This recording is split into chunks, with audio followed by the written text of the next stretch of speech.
योगीराज परब्रह्म सच्चिदानंद भक्त प्रतिपादक शेगाव निवासी समर्थ सद्गुरु श्री गजानन महाराज की जय।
अनंत कोटी ब्रह्मांड नायक भक्ताभिमानी भक्त प्रतिपालक शेमर्थ सद्गुरु श्री गजानन महाराज की जय।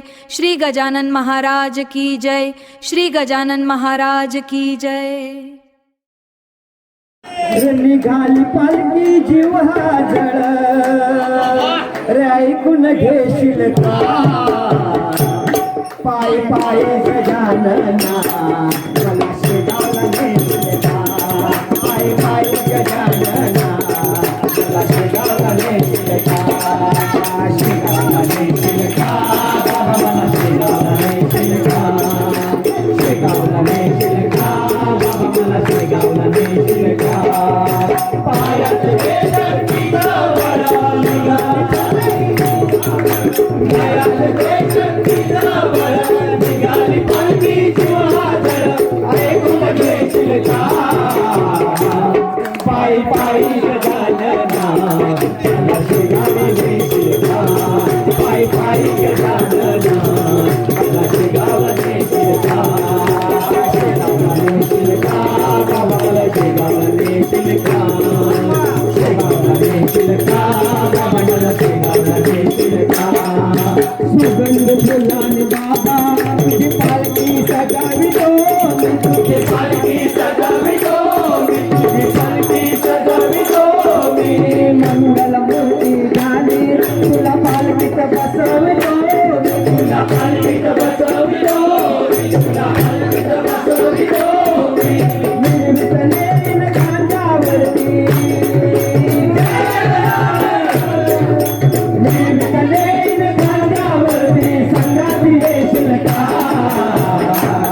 पायी पायी गजानना मला शेगावला नेशील का पायी पायी गजानना मला शेगावला नेशील का शेगावला नेशील का मला शेगावला नेशील का शेगावला नेशील का मला शेगावला नेशील का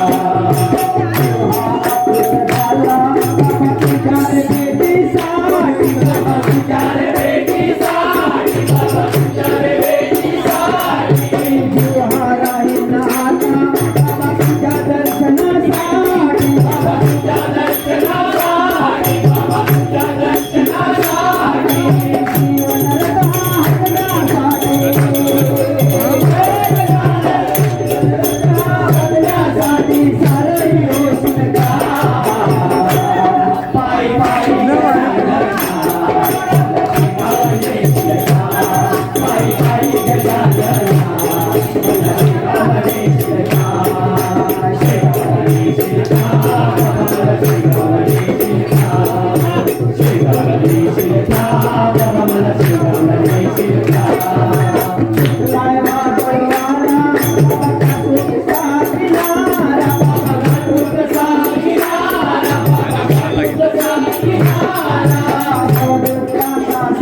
समर्थ सद्गुरु श्री गजानन महाराज की जय। हा अतिशय सुंदर असा योग आलेला आहे. ज्यांनी स्वतः बावन्नी लिहिली आणि जगभर त्याचं वाचन होतं. प्रत्येक गजानन भक्त ते आवडीने घेतो. काही ठिकाणी बावन्नीचेच कार्यक्रम होतात. बावन्नी म्हटल्या जाते आणि नंतर आरती होते आणि कार्यक्रम समाप्ती होते. सोयगाव सेंदुर्लीला ते सातत्याने बावन्नीचे कार्यक्रम होतात. आता तिथे काकांचं प्रवचन पण होईल आणि त्याचा लाभ या सर्व पदयात्रेंना मिळणार आहे. तर बावन्नी ज्यांनी लिहिली हे हा त्यांचाच अधिकार आहे की त्यांच्या हस्ते तुम्हाला ते मिळावं. मिसेस पारेकर समर्थ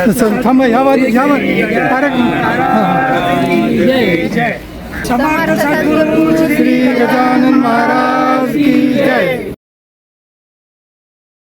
राजाधिराज योगीराज परब्रह्म सच्चिदानंद भक्त प्रतिपालक शेगाव निवासी समर्थ सद्गुरु श्री गजानन महाराज की जय।